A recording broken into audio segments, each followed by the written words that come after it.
It's only a kick, a jump, a block. It's only a serve. It's only a tackle, a run. It's only for the fans. After all, it's only pressure. You got this. Adidas.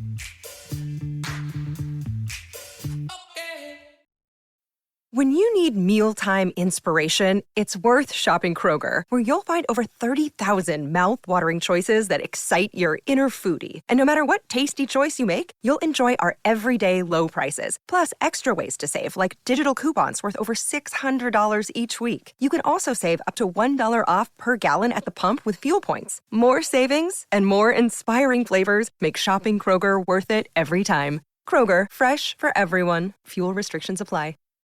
Why take one vacation with the family when you could take all of them?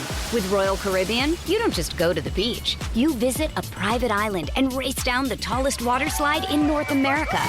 You don't just go for a road trip. You ATV and zip line through the jungle. You don't just go somewhere new. You rappel down waterfalls and discover ancient temples. Because this isn't just any vacation. This is all the vacations. Come seek the Royal Caribbean. Ships Registry, Bahamas. Jewelry isn't a gift you give just once. It's a way to remind your loved one of a beautiful moment every time they see it. Blue Nile can help you find the gift that says how you feel and says it beautifully, with expert guidance and a wide assortment of jewelry of the highest quality at the best price. Go to BlueNile.com and experience the convenience of shopping Blue Nile, the original online jeweler since 1999. That's BlueNile.com to find the perfect jewelry gift for any occasion. BlueNile.com.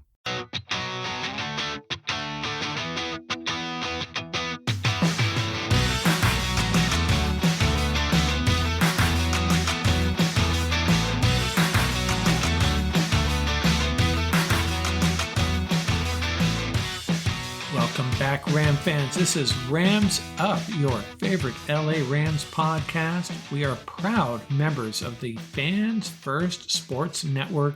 That's fansfirstsports.com. You can also follow us on YouTube. Our channel is at LA Rams Up. I'm your host, Mark. You'll hear from my co-host, Tom, on occasion as well. Hey, we're not Rams insiders. We're just longtime fans who love talking about our Los Angeles Rams. Let's get to it. Hey everybody, welcome back. Mark from Rams Up here, and I have Scott Richmond back to talk about a couple of things. What's going on, Scott? Doing great, Mark. Good morning. Great Saturday morning. Yeah, got a couple of things that we discussed that we want to talk about, that you wanted to talk about, and I'm going to let you have it. I'll give you the floor for the most part, and I'll chime in on my opinions on this and that.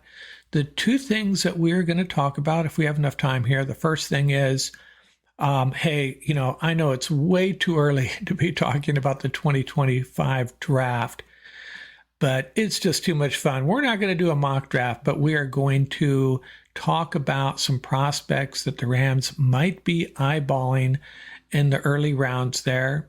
Things are going to shift. Rams could be drafting 32nd. They could be drafting 31st. One of the two, right? We don't know yet. So we're going to talk about prospects the Rams might be interested in. And I have a couple positions, 3 positions I think the Rams will be focusing on. We'll see if Scott agrees with me. And then we're also going to talk about bubble players for this 53-man roster. So you want to kick it off, Scott? What do you have for the 2025 draft? What are you thinking? I think offensive tackle is something I think is going to become a bigger need. Bingo. That's what I was thinking too. That was number 1 on my list. Yes. So that I was disappointed they didn't come away with a cornerback that fits their zone scheme, a taller cornerback. And that was the second thing on my list. And you had pointed out that, you may have the data handier than I do, the number of players that are going to be off contract within a year or two at that position. Correct. Yeah, they're going to be light going into next season. depending on what happens in free agency, because they only signed Tre'Davious for 1 season, and his maybe if he stays healthy and he wants to re-sign, that would be awesome. But I think it's lower than 50% chance that he's retained long term. Yeah, and I think that's a smart decision for the Rams. It's a prove-it deal. He's going to be super motivated. Not that he wouldn't be anyways, but he's going to be super motivated to prove to the rest of the league, the other 31 teams and the Rams, that he still has it. So that's good. Yes. And then if he ends up struggling with the injury, the Rams aren't on the hook for more than a year. Yeah, and Darius Williams was signed for two seasons, so that's I don't know if there's an option for a third, but that's not long term. When you draft a player, you usually got you're looking at 4 years. Right, and he's getting up there in years. How old is he? Let me dig for that. I think he's up there. From in the world of cornerbacks. Let's see, what do I got here for Darius Williams? Where the heck is his age? Usually right at the top. Well, anyways, I think you're right. I think he's 31 years old. Yeah, it sounds about right. And then Darion Kendrick and Kobe Durant are still on their rookie contracts. Not that we would necessarily consider them long-term answers regardless. Correct. And were those the two positions you're going to talk about, or did you have a third? Linebacker and possibly tight end. Okay. Possibly. Well, maybe even receiver. I was going to give a couple of mentions of a couple players. So yeah, receiver was a position I thought they might lean towards. Yeah. It's a little bit unknown, Tutu Atwell. I think he'll be done after this year. Cooper Kupp getting up there in years and struggling with injuries. Puka, he's on the second year of his rookie contract. But after that, Jordan Whittington, we don't know what we have. Demarcus Robinson, Tyler Robinson, they're Tyler Johnson. They're not number one receivers, right? Okay, so kick it off. What are the players you're interested in? Well, I think if they go left tackle, a player that's going to be able to start, you're going to have to draft pretty high. And if they have a season as good as they did in 23, they're probably going to be picking later in the first round again. 30 seconds, Scott. 30 seconds. 30 seconds. Nice reminder. If so, the best left tackle in the class is going to be a guy named Will Campbell out of LSU. I think he's the highest rated left tackle right now. After that, there would be a guy from Ohio State, Josh Simmons, and a left tackle, Josh Connerly from Oregon. Those would probably be the two that I would be looking at.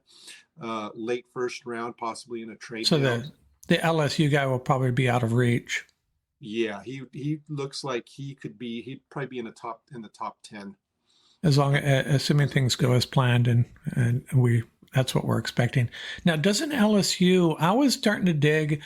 I had the same thoughts as you. I started looking at the 2025 draft, just poking around a little bit. Mm-hmm. And isn't the other LSU tackle highly rated as well? And I'm sorry if I'm throwing a surprise question at you here, but no, that's a good question. I was looking at him also, but he's only played on the right side. I don't see any traits that are going to translate to the left side. So I pretty much just looked at guys that have experience playing left tackle. Right. No, fair enough. Yeah, and if he's a left tackle, they can generally switch over to the right, if needed. The question is, when it comes to tackle, are we talking improving that position with respect to Alaric Jackson, or are we, or is it with respect to the eventual retirement of Rob Havenstein? But Havenstein, I bring that up probably too much. He could play for another 3 or 4 years. We don't know. Yeah. Those right tackles tend to last longer than some other positions. True. He's an Iron Man. Yeah. Is that what you have for the tackle position then? That's what I have for that particular range of the draft. I think the talent will drop off, and I haven't looked at any of the other guys that would be mid-round. They would be more development type, I think, at that point, outside of Connerly and Simmons. Yeah, when you look across the Rams' current roster, you know, shout out to Lyric Jackson. That his tweets about a year ago, I think it was, Mm-hmm. about who deserved to start on that offensive line, and then he won the job. And overall, he played okay. It wasn't like he was a horrible left tackle. But if you look at every position on this Rams team and you identified the handful that we could improve at, that's one of them. You know, it is one of them. Yeah, this past season was I thought it was smoke and mirrors to me, because I'm one of the ones who went to training camp, and the particular day I was there, he was not looking good playing left tackle. I think you know, a lot of people don't realize that the quarterback ended up throwing the ball downfield, but within the first second or two of the play, the defensive end got all the way around and would have sacked him, but the play keeps going. And that happened 3 or 4 times in one session. And I was like, wow, I don't know what they're going to do with left tackle. And for him to play the way he did, and for Stafford to be protected as well as he was in 23, I was just astonished by the end of the season. Yeah. So left tackle. Do you think it's because do you think it was because he improved, or because the Rams schemed and helped Alaric Jackson? I think it was a combination of things. I think he improved over a period of a short time period. The scheme, some of the play calling, some help on certain defensive ends. I think they put a tight end over there and helped chip the pass rusher here and there. So a combination of things. If they can do that another season, that would be great. I just don't know if that's going to happen again. Have that much luck, I should say. Okay, so you want to talk about some cornerbacks? Yeah, let's look at some cornerbacks. Talking about the first 3 rounds. Again, the Rams will have another 3rd round coming up next season with the departure of our old DC Morris getting the head coaching job. The Rams were awarded 2 third-round supplemental picks. Right. They'll get another one next season, but they did trade away their 2nd round. So as of right now, they'd be picking late 1st round and 2 late in 3rd. With that said, I think cornerback would probably be pretty high on there. A couple of players that I like.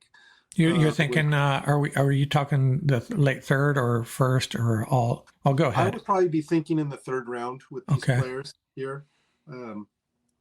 One of them, when people talked about Cooper DeJean out of Iowa, he had a teammate there, Sebastian Castro.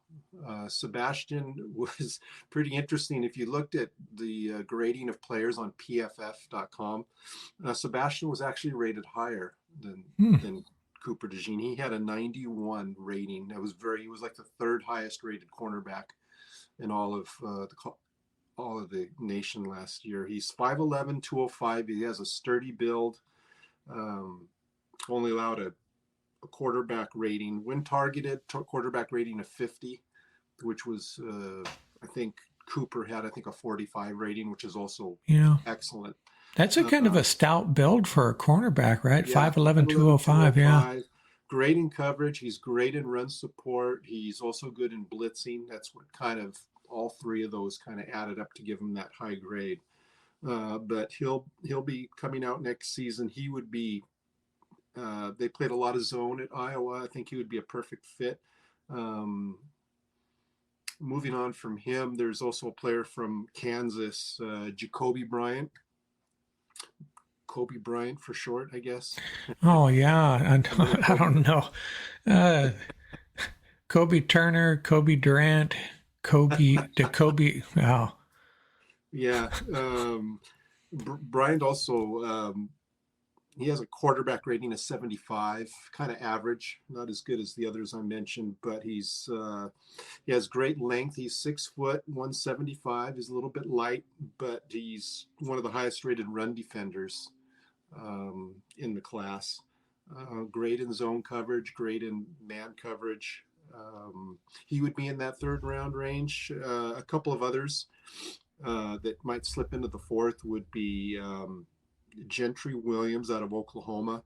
Great size at 6 foot, 185, and he has great speed. He runs a 4.340. That would be something the cornerback room doesn't have. And he also allowed a quarterback rating of just 62 last year, so that's, compared to the others, pretty good. The last one would be Jordan Hancock out of Ohio State. He also has the size 6'1", 185, decent speed, quarterback rating of 65. Those two would also probably would thrive in a zone system. I think any one of those four would be a definite improvement to the cornerback room. Okay. Did you want to talk about any of the other position groups? You mentioned a few in passing more than necessarily heavy focus on them. I think if we talk about middle linebacker with Ernest Jones going into his last, he's going to be going into a contract year. Is that what we call it? Right. Last year of his contract, and the Rams haven't extended him yet. I think next season, my gut is I think they're going to invest again in a middle linebacker in the earlier to middle rounds. Whether he's retained or not, even though they re-signed Troy Reeder and Christian Rozeboom for this year, I still think that's going to be a position of need.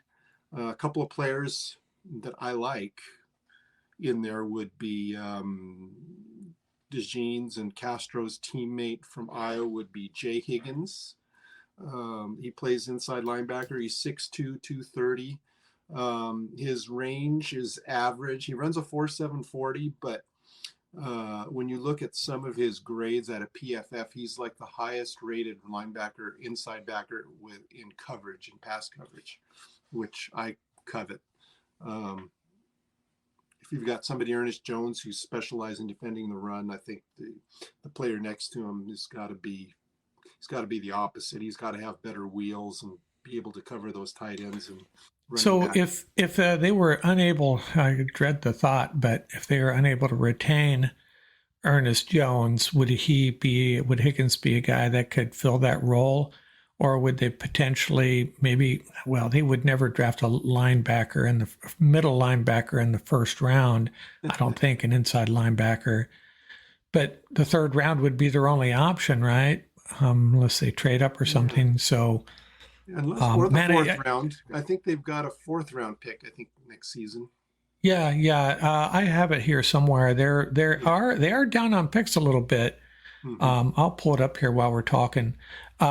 I guess they better retain Ernest Jones. They find a way to keep him. And I don't know if you could tell my frustration on a recent roundtable about getting Stafford some guaranteed money. Maybe it's not going to cost the Rams anything necessarily. Mm-hmm. The net payout is the same, but I just think, it's got to kind of piss off Ernest Jones that they're even talking about that. It's got to be upsetting him. If I'm a little distracted here, it's because I'm pulling up my my spreadsheet on the draft picks here.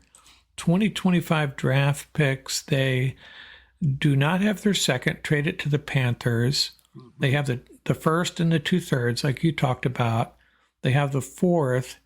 They do not have their fifth. They lost that in that swap with the Steelers. Right. And then they have 3 6th, their own, the swap pick with the Steelers, and the Falcons 6th for the Van Jefferson trade. Mm-hmm. And they do not have a 7th. I think that was a swap as well, 6th and 7th round with the Falcons. So in summary, a first, 2/3, a fourth, and 3 6. A net of 7. Same net, but kind of bottom heavy. Yeah, like usual. Yeah, right. And there's a lot will happen. A lot will happen between now and then. And they do have they got 2 picks in the 6th round of the 2026 draft. So that's something to be excited about. Yeah. With the Ben Skowronek trade.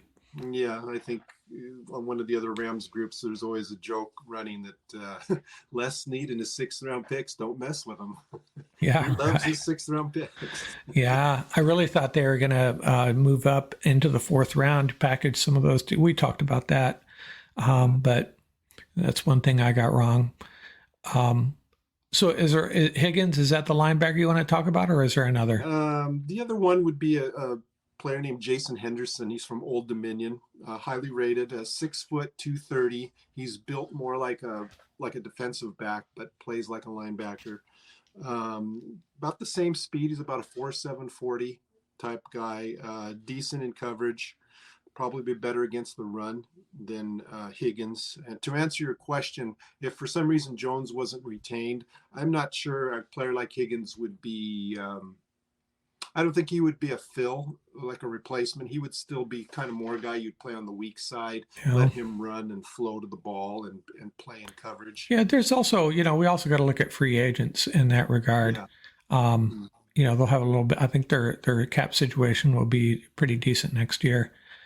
So there's always that.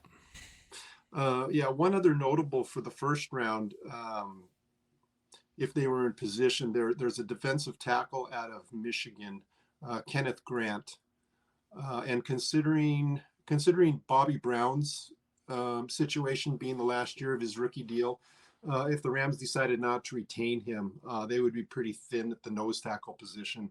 Grant's got great size for the position. He's 6'3", 340, a great run stuffing tackle, and also is pretty adept at pushing the pocket on passing downs, collapsing the pocket. So that's good to have a guy. It's good to have a guy like Brown on a prove it year as well. He'll be extra motivated. And Grant, he's right now he's graded to be a late first round player. Okay. So that would be a good player. And then finishing up, there's two offensive players that I think would be, awesome, and they would look great in horns. And that would be the wide receiver from Colorado State. He's already a Ram. He would keep the tradition. Torrey Horton. Horton's 6'2", 190. He has that size and build to fit the Rams offense when they're utilizing the three wide receivers. He has a second round grade right now. How the Rams would, if he has an improved season, if his last season at Colorado State is great, I mean, he could possibly emerge as a first round talent possibly, but I think he's the wide receiver right now of any that I think he's the type that fits the mold of a Ram receiver. Great hands, great route running. He's a great blocker.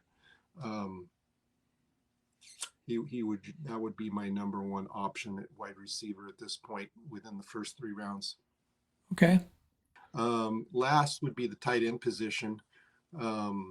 Teammate of Brock Bowers, a guy named Oscar Delp, 6'5", 245. He did more of the dirty work in the Georgia offense. When Bowers was split out wide, catching passes, Delp was the one that was more in line, providing more of the pass protection, run blocking, etc. He's very athletic. He runs a 4.5 40, so he would bring an element of speed that the Rams tight end room doesn't have at this point. Yeah, the thing about the tight end position with the Rams, it's probably one of the more convoluted situations. We have the second year guy coming back, Davis Allen, who looks solid, really good at elevating for the catch, getting those high tosses and bringing them down. We saw it a couple of times.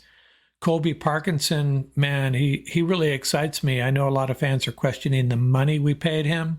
Mm-hmm. But if nothing else, he is going to be a stud in the running game, guaranteed, right? Mm-hmm. Yes. And that may have been more of a reason to sign him than anything. And if he can add something to the passing game, so be it. And then Hunter Long, man, I'll never forget the frustration on his face when he got hurt, because it was his opportunity to finally get on the field and make some noise, and he gets hurt. And so I'm kind of pulling for him. We don't know what we have there at all. The Rams must have obviously saw something. And then there's Tyler Higbee, who is a seasoned veteran, a warrior, coming back from a pretty serious injury. You know, if he comes back, how long is it going to take? How many more years can he play, you know, at the NFL level? So what do you do there? It's a little bit of a mess. So I can, you know, some were surprised we didn't draft a tight end this year. Next year makes perfect sense. So maybe we'll continue that conversation into the players on the bubble segment. Yeah, right. Did you talk about your tight end? No, I cut you off there. Who's the tight end you like? No, that's fine. Delp didn't have. Oh, Delp. I'm sorry. He didn't have quite as many opportunities in the passing game, with Bowers being the primary receiver and Bowers being split out all over the field. So Delp did have some receptions. He's very good after the catch. He's got great speed for getting upfield, and I just like him overall, being a good blocker and being athletic. So he will be their number one tight end this year, I assume. So he'll have some chances to shine, and they have a pretty good quarterback there, if I'm not mistaken. Yeah. So I mean, you know, it's Georgia, so he'll get his chances. So that's good. The one thing about, before we move on to the bubble, was that all you had for the draft picks next year? I think so, yes. Yeah. The one thing that really makes it a struggle to guess what the Rams might be doing or what they might do is, I was having this conversation with my visitors in the house today, not that they cared, but I can't stop talking about the Rams, is that, you know, they care about game film. They care about practices at things like the Senior Bowl, where they're going against top-notch competition. And they care about interviews and the person. They don't care so much about combine stuff. But foremost, I think the final box they got to check, and some of it comes from the interviews, is quality people that care about football, that are going to work their butts off, that are great teammates, that don't care, you know, the we not me thing. They have it posted all over their facility, and they're very, very serious about it. And that's one thing I love about the Rams. They have a lot of class individuals. They're very easy to root for. You know, the Rams, if you're rooting for an opponent of the Rams, you still have to really appreciate and like guys like Puka Nacua, Ernest Jones, Cooper Kupp, just go down the line, Kobe Turner, just quality individuals. And that's what me and you sitting here, it's really hard for us to assess. We can read a little bit, but it takes a lot of reading, a lot of digging to find out, you know, where these guys that you're talking about are character-wise. And maybe you've already done that, but that's the one thing, you know, if they have a blemish or two or questions about, you know, how they are in the locker room and how they are with their teammates, you know, almost become undraftable by the Rams. Mm-hmm. But yeah, that's true. That's after watching one of the recent videos of Jordan Rodriguez by one of the guys at ESPN, just watched yesterday. It was so eye-opening as to the process, you know, of how they review these players and scout them through the process. That so what we see the player playing on tape, that's only like maybe 30% of the equation. So what we see and who we think is a good player, it's like it pales compared to all the requirements that they're trying to meet with the player, the personal meetings and so forth. Yeah, they fit in the community, how they do in school. Why take one vacation with the family when you could take all of them? With Royal Caribbean, you don't just go to the beach. You visit a private island and race down the tallest water slide in North America. You don't just go for a road trip. You ATV and zip line through the jungle. You don't just go somewhere new. You rappel down waterfalls and discover ancient temples. Because this isn't just any vacation. This is all the vacations. Come seek the Royal Caribbean. Ships Registry, Bahamas. Hey, it's Kaylee Cuoco for Priceline. Ready to go to your happy place for a happy price? Well, why didn't you say so? Just download the Priceline app right now and save up to 60% on hotels. So whether it's Cousin Kevin's Kazoo Concert in Kansas City, go Kevin, or Becky's Bachelorette Bash in Bermuda, you never have to miss a trip ever again. So download the Priceline app today. Your savings are waiting. Go to your happy place for a happy price. Go to your happy price, Priceline. This episode is brought to you by Shopify. Whether you're selling a little or a lot, Shopify helps you do your thing, however you cha-ching. From the launch your online shop stage, all the way to the we just hit 1 million orders stage. No matter what stage you're in, Shopify's there to help you grow. Sign up for a $1 per month trial period at shopify.com/special offer, all lowercase. That's shopify.com/special offer. This episode is supported by FX's Clipped, the scandalous story of the 2014 Clippers owner's racist remarks captured on tape and heard around the world.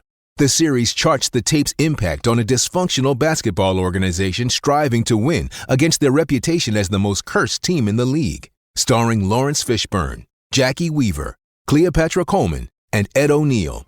FX's Clipped, streaming June 4th, only on Hulu. Unlimited fun at SportsZeno.com. A one-of-a-kind social casino and sportsbook where no deposits are needed to play. Experience the thrill of winning with real prizes that can be deposited directly into your bank account. Hundreds of Vegas-style casino games. Dozens of sports with in-play predictions, player props, and same-game parlays. Register for free today at SportsZeno.com for a generous welcome offer. Visit SportsZeno.com. SportsZeno is a social casino. No purchase necessary. Void where prohibited. Play responsibly. Conditions apply. See website for details. SportsZeno. Everything worth a prediction. You know, if that, the emphasis on that diminishes as they get into the 6th and 7th round, maybe there's a guy there that, man, his game film is incredible. Has really good numbers at the combine, but there's this and there's that, but hey, he's that talented. Let's take a shot at him. Maybe that's probably happens, but for the most part, every player the Rams drafted there's a couple that I haven't looked into. Joshua Carty, but he's a kicker from Stanford. How much homework do we have to do on him? But all these guys are just stellar individuals, and it's really kind of cool, actually. Yeah. To recap that, two things that were really interesting about that interview was that when the Rams look at if they're looking at the actual skills on the football field, they're really not looking at testing numbers because they're more concerned with football speed. You know, how fast can they run while doing football things. And one thing they brought up was the gauntlet at the combine. It's like, well, Puka Nacua ended up being a great receiver because he was one of the fastest running that. Drill. They do care about the gauntlet, yeah. Right. He's catching the ball coming at him left and right, and he kept catching him while running full speed and keeping a straight line, running that drill. And that's an example of that's a football drill. He's showing how fast he can doing a football. And you know who looked really good at that this year? This year was Ladd McConkey. Yes. So I think Cameron Kinchins had I think they think the same of him. I don't think his combine numbers are that great, but he just has the ability to decipher and get jumps on plays that make up for maybe that lack of straight line speed. Exactly. They call it GPS speed. That's when they can measure the speed of the football player on the football field in a game. And they're more concerned with that than they are the player running an actual 40-yard dash. So, To conclude on that thought from that one interview was that the Rams like to get their interviews in the early stages of the process. They like to send somebody out and sit down with a player in an environment that's comfortable to them and talk to them about football and life and so forth, because they don't like to interview players at the combine because they've been so, as it gets close to the combine, they've just been trained by their agents to use predetermined canned answers to everything. Right. Doesn't mean anything. It doesn't mean anything to the Rams. They don't get anything out of it. That's one of the reasons they don't go to the combine anymore. Yeah. So they're getting their interviews done at the All-Star games and before it even gets to that point of the combine. They've already done all their homework. Yeah. Which I found was very interesting. Yeah, and I also find it, and I've mentioned this a couple of times. A lot of people get excited when they say the Rams interviewed this player, the Rams met with that player.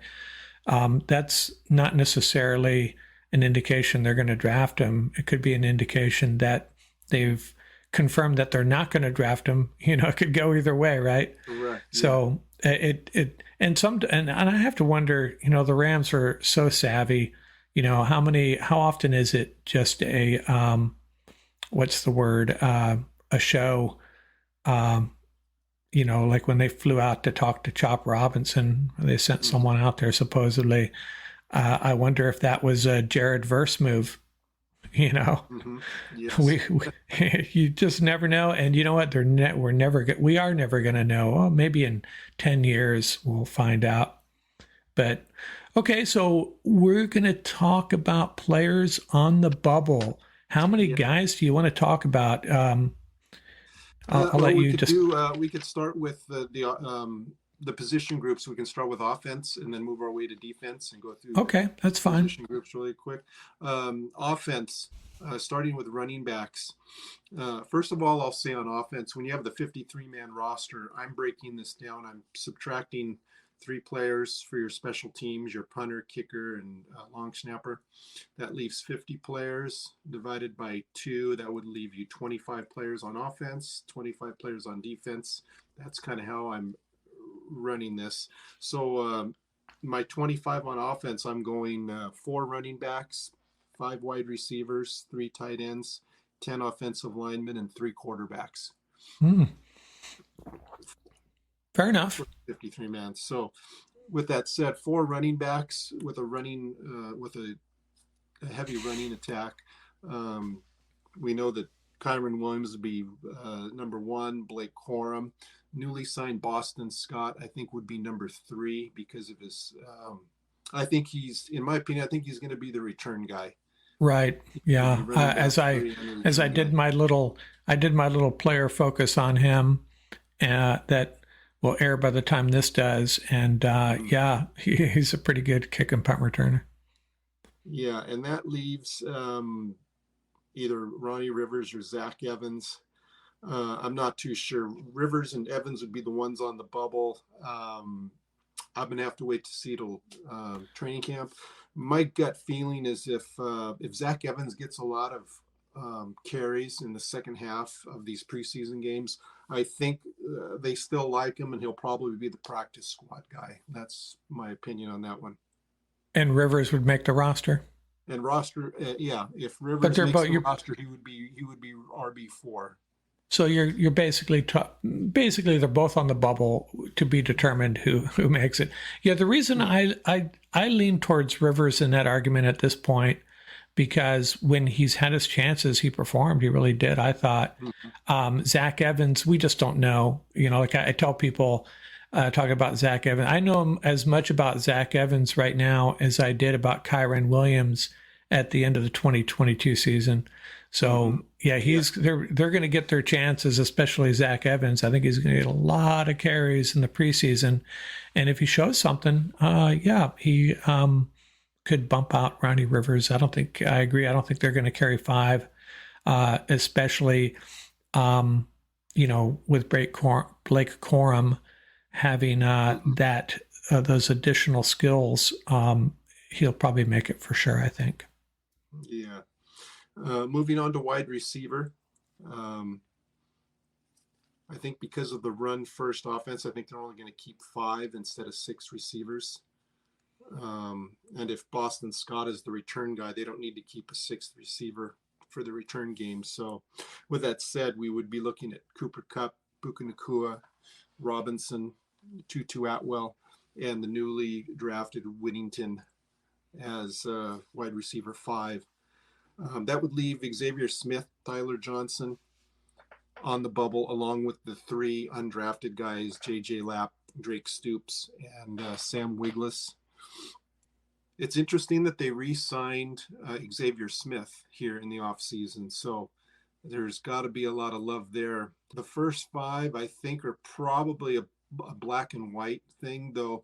I could see a situation where between Drake Stoops, Tyler Johnson, Xavier Smith, there's great competition going into camp and preseason, and they determine that they find another team that could take Tutu Atwell off their hands for them. Yeah, that's we've all been, some people hoping, other people predicting that Tutu would get traded. We'll have to see.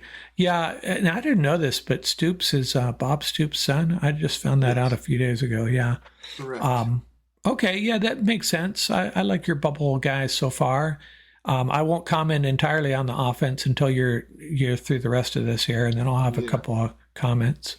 Yeah, and then we'll cover the tight ends really quick. Even though we just talked about him, I would see going into the season that Parkinson would probably be tight end 1, Davis Allen number 2, and correct me if I'm wrong, but Hunter Long will be healthy by training camp. There's some discussions back and forth on the YouTube channel about that. Remains to be seen. I think he will be. I don't think he is right now. If you see him out there on the field running in non-contacts with the ones, it's a good sign, a very good sign. But I don't think it's a done deal. But I think where you're headed with this, I think he would be the third tight end at this point. I see. So let's say if he wasn't healthy and would start the season on the PUP list, the same as Tyler Higbee. I really like Miller Forrestall, who came out of Alabama a couple of seasons ago. He's been on the practice squad. I could see him going into training camp possibly as tight end number 3. And then when Tyler Higbee comes back, then he could possibly be put back on the practice squad. The other guy, Nikola Kalenic, I don't see him.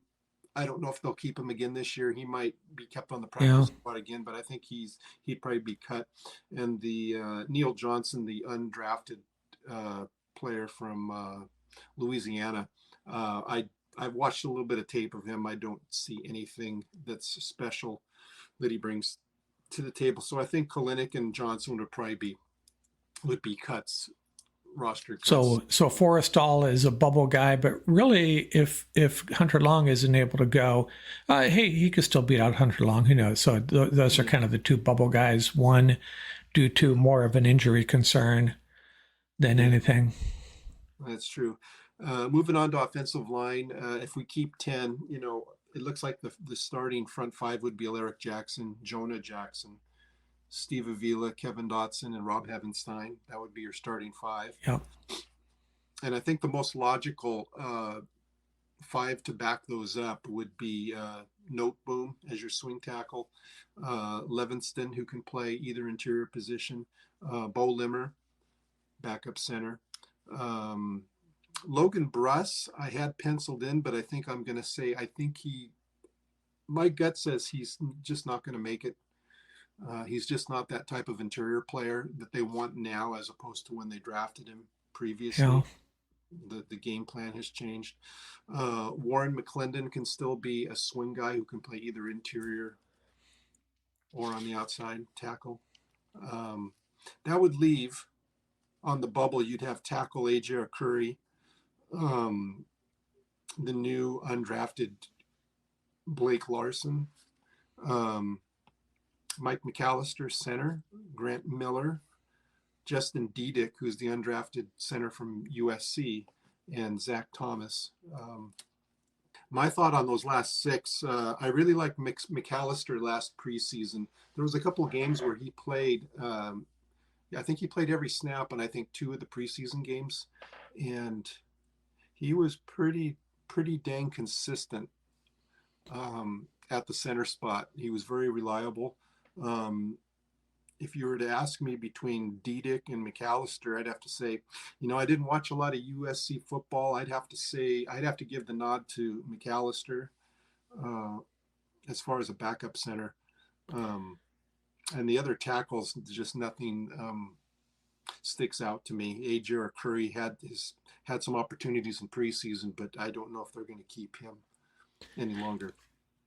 So what you're saying is, doing a check here on the roster. So you're identifying, 8 guys. I think 8 guys for sure but the bubble guys are a Curry, McAllister, and Yeah, I think if they keep 10, I think it could be a toss-up between AJ Curry and Mike McAllister for whoever gets the 10th spot. okay, gotcha. I have to apologize to the Curry family. Completely forgotten about him. I don't think I've even included him on my depth chart presentations. I thought they had released him, maybe brought him back. I think that's what happened. I think they brought him back on a reserves future contract. Okay, so my comments on the offense is the 25-25 split could very well come to pass. I think very often it's 26-24 for the sole reason that on the coverage teams, they really lean on the linebacker types and the bigger cornerbacks, I think. I'm not saying that 25-25 could very well come to pass. But if it did, I still think 9 offensive linemen is probably more likely.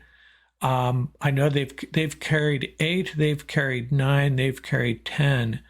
So we'll have to see. But overall, I think that's a pretty good take on it, and that's kind of how I saw it breaking out too.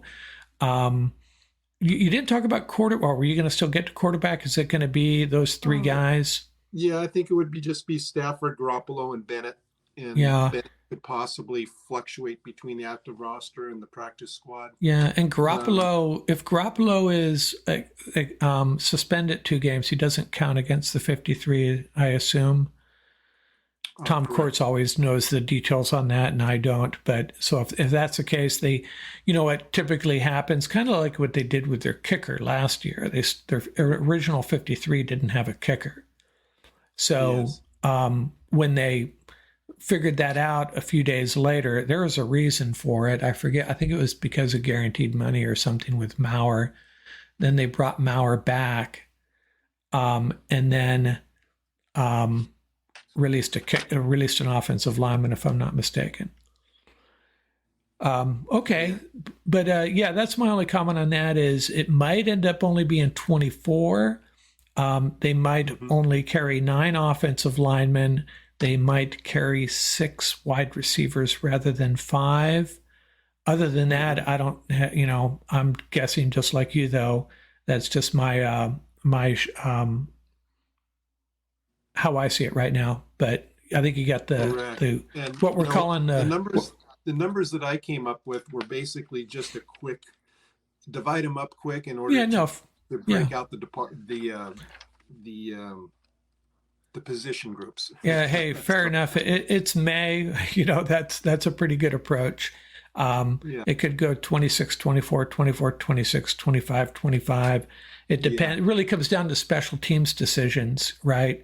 When those last few roster spots, I can just see those position groups having an argument about, I need 6 wide receivers, I need 10 cornerbacks, and then the special teams coach steps in and he's the tiebreaker, perhaps. It says, well, you know what? Your wide receiver isn't covering kicks. So the answer is no. Something like that. Yes. Okay, defense? Defensive line. I'm thinking 6 on the defensive line. You got Bobby Brown, Kobe Turner, Braden Fisk, Desjuan Johnson, Tyler Davis for sure. Right. So that's what, 5. That's 5. They re-signed Laurel Murchison. Right. There's also Corey Durden. And then you have the 2 undrafted guys. You got the David Olajiga. He's the workout warrior that can toss 290, 300-pound offensive linemen off the line of scrimmage at will. Right. And then there's Thule. Don't say his last name. Don't even bother. Oh, I can do it. Latuli Gassanoa. I have to say it like in a syllable at a time. Yeah, Latuli Gassanoa. I like I like Thule to be the one who makes the squad as one of the undrafted. I think he would be a great nose tackle backup to Bobby Brown, allowing Kobe Turner just to play the 3 technique opposite of Braden Fisk on a regular basis. So with that said, I think Desjuan Johnson's done enough to secure a spot.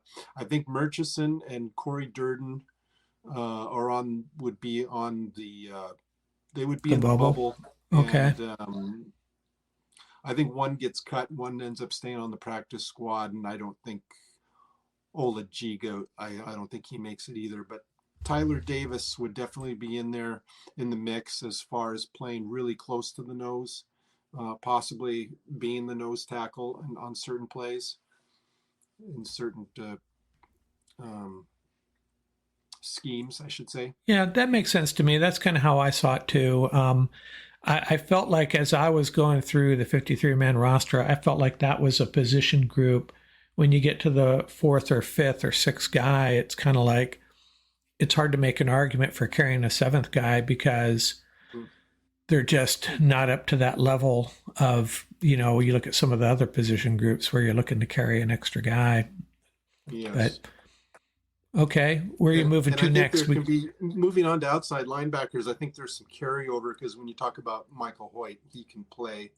Yeah, I think some of us have the gut feeling that he might be used in both position groups. He might be used as the 5 technique defensive end in certain schemes, and then he might just be used as the outside linebacker in a base defense. So with that said, I've got Byron Young and Jared Verse as the starters.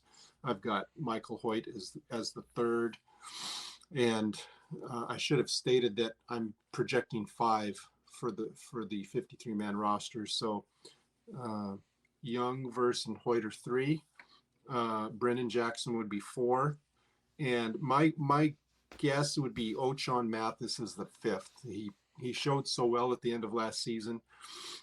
I think he's the guy that rounds out the group. That would leave Keir Thomas, Zach Van Valkenburg, and Nick Hampton on the bubble, or on possibly having to stay on the practice squad. In addition, we had the undrafted free agent from Oklahoma State, Anthony Goodlow, who they gave a bonus to. He may have some promise. I just don't see enough on tape that would see him displacing either a Brennan Jackson or an Ochon Mathis at this point. So yeah, I was kind of torn going through that group. After the top 4, I think were pretty obvious. Brennan Jackson is going to make the team. But then when you get into the Nick Hampton, Ochon Mathis, Keir Thomas discussion, I just don't know. I know a lot of people, Paul Walia has mentioned a couple of times that he loved what he saw from Mathis late in the season. So maybe I need to go back and look. But yeah, are you saying Mathis still kind of a bubble guy though? I think he could be the bubble. My gut says that he makes the 53-man, but he could be a bubble guy, between him and Hampton and possibly Goodlow. So you're discounting Keir Thomas's Keir Thomas and Van Valkenburg. I just don't see any of them making either of the two making the 53. Fair enough. Okay. So it's really down to Mathis and who was your other guy? I already forgot. Mathis, Hampton, or Goodlow, the okay. Okay, between those 3, you're leaning on Mathis. Your money's on Mathis. Okay, fair enough. Yes. On to inside backers. We know we have Ernest Jones. They re-upped Christian Rosaboom and Troy Reeder to stay on. So they obviously have confidence in those two. That would leave Jacob Hummel, Olakunle Fatukasi. Right. I think who's more of a special teams guy. I think they only possibly keep 4 of the inside backers. Yeah, at the most. I mean, possibly even 3, but probably 4. Yeah, I think they keep 4 with Of course, with Rosaboom and Reeder being signed, they're not going to re-sign those guys to just cut them in training camp or before the roster cuts. So I think those guys are penciled in on the 53-man already with Jones. And the fourth, I would put my money on Omar Spates to make the roster as an undrafted. To beat out Jake Hummel? Yeah, to beat out Hummel, Fadakasi, and there's another undrafted kid from Marshall named Eli Neal. And up till this point, I just see him as a camp body. I just don't see anything in his game that would be able to compete with the others at this point. Okay, yeah, it's kind of sad, but I don't really get too excited about those inside linebacker discussion, because the Rams don't seem to get too excited about, squaring that position. Yeah, right. I mean, Ernest Jones is the guy, and I think Troy Reeder. I think they kept on. It's just they have familiarity with him. He's played. He obviously has limitations, but I think he's one of those guys that knows his job and plays hard, high character, tries to get his job done, and takes his craft seriously. He's always going to have some athletic limitations, but they're very comfortable with him, obviously. And Christian Roseboom, I think, as Ian Martinez, one of our roundtable guys, is always defending him. And I think I'm guilty of this, of just assuming Christian Roseboom is just, just a guy. But he says, watch the tape. He actually plays very, very well at times, a lot of the time. So, maybe we do have something there as a 1-2 linebacker group, better than we actually appreciate. Okay. Yeah, I think Rosaboom, if on running plays, I think he's very technically sound at taking the right angles, taking on the right blockers, filling the holes correctly, and he's a good tackler. But he's just somebody I question, along with Reeder. If there's a back that gets the ball out in the flat, they just don't have the change of direction ability or quickness to stay with them. So. Right. So they are vulnerable. Yeah. Yeah, that's why I really like those coverage linebackers, guys that run a really good 3-cone. Yeah. Really good sign of change of direction and quickness. Spates, having a lot of starting experience at Oregon State before he played a year at LSU, I really like what the experience he brings in his abilities and athleticism to that other linebacker spot. I would be high on him. Yeah, cool. All right, on to the cornerback group. Cornerbacks group. I'm projecting a total of 5. With the signings of Darius Williams and Tre'Davious White would be 1 and 2. Kobe Durant, I'd have to say, would probably be cornerback 3. This is where it kind of gets interesting. You have Sean Jolly and Darian Kendrick, who are 2 that I'm not that excited about. That would move us on to a couple of the you got Trey Tomlinson, who's very short. And then you got Cam McCutcheon, who's very... I'm sorry, go ahead. Long and thin. Right. Yeah, Cam McCutcheon is long and thin. Maybe he sticks. Trey Tomlinson, he's, for as little as he played, had a lot of penalties last year. So I don't know. He's kind of a big question mark at this point, where they plan to play him, how much playing time he gets in training camp, and in what schemes. With that said, with the investment they have in Tomlinson, as high of a draft pick as he was, I think I would have to pencil him in as one of the 5, and that would leave on the bubble one of the undrafted guys who I really like is the kid from SMU, Charles Woods. I like him over Josh Wallace from Michigan and Cam Lampkin from Washington State. Lampkin and Wallace, they just seem to have that pedestrian speed like Kendrick. They run closer to a 4.7 40. They can probably play decently in zone coverage, but if you have quarters coverage, that cornerback is responsible from the line of scrimmage all the way to the end zone. And if you're running a go route and you don't have safety help, those guys, you just can't lean on them to cover. Yeah, we saw him. We saw him have some bad moments in that regard. Kendrick, I mean. Correct. With that said, I would like to see Charles Woods be one of the 5. That could possibly force Kendrick or Jolly back to the practice squad, and either keeping Wallace or Lampkin on the practice squad also. McCutcheon, I just don't know. Yeah, right. I threw McCutcheon's name out there just because they've kept him around, but yeah, he's probably a practice squad guy. Now, when you get to the safety group, I'm interested to hear. Now, it gets a little. When you said it gets a little dicey, I thought you were talking about the cornerbacks. I thought you were going to mention Quentin Lake and his role in this defense. I have to deduce you're including him in the safety group, which is fine because that's really what he is with a big however. Yes. So go ahead. How you feel about the safeties? Safeties. I'm liking Cam Curl and Cam Kitchens is number 1 and 2 at this point. Quentin Lake I'd have to say he'll stay as a the star. The word you use. The star position when you go when you change your personnel groupings and you go to more of a nickel back or a dime back group. He's going to be the one that plays the slot. In base defense, that could be 60% of the time that they do that. So that's 3. I'm projecting 5 players total. With that said, I just don't have a great feel for Rush Yeast. I didn't really like how he was utilized. I think he's used as what some others would call in the round table a dime linebacker.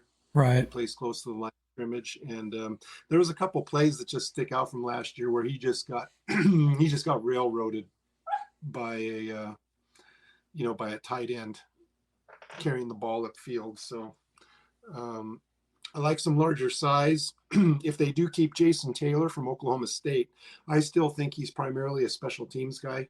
Yeah. The player who I really like as undrafted would be out of Tennessee, Jalen McCullough. Yeah. He's got like almost 5 years of starting experience there. You might consider him more of a strong safety than a free safety, but he does have decent range. I think he has 4.5 speed.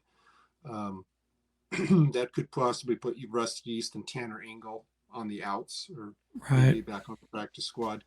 And the wild card would be Kenny Logan, the kid from Kansas. He's got a lot of experience along with McCullough. So between McCullough and Logan, I kind of like McCullough better. His athleticism, though it could be a toss-up between those. I think either McCullough or Logan end up being the 5th safety in that group. Okay, yeah, both of them have been mentioned in the roundtable. I noticed McCullough, and I think Paul or Ian, I think it was Paul, was a big fan of Kenny Logan. That's a good rundown. I think we agree for the most part.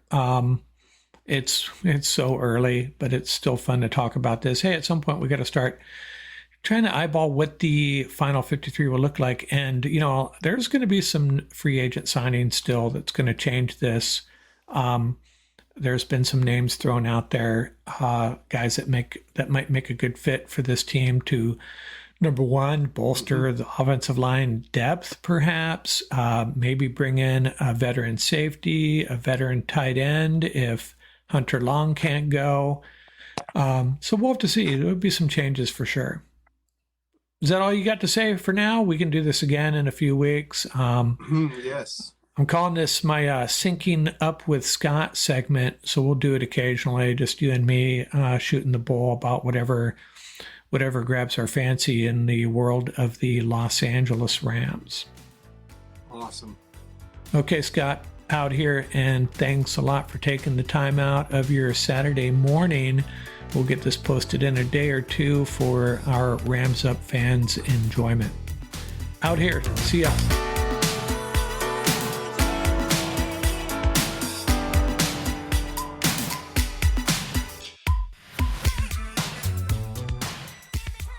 that's going to do it for this episode.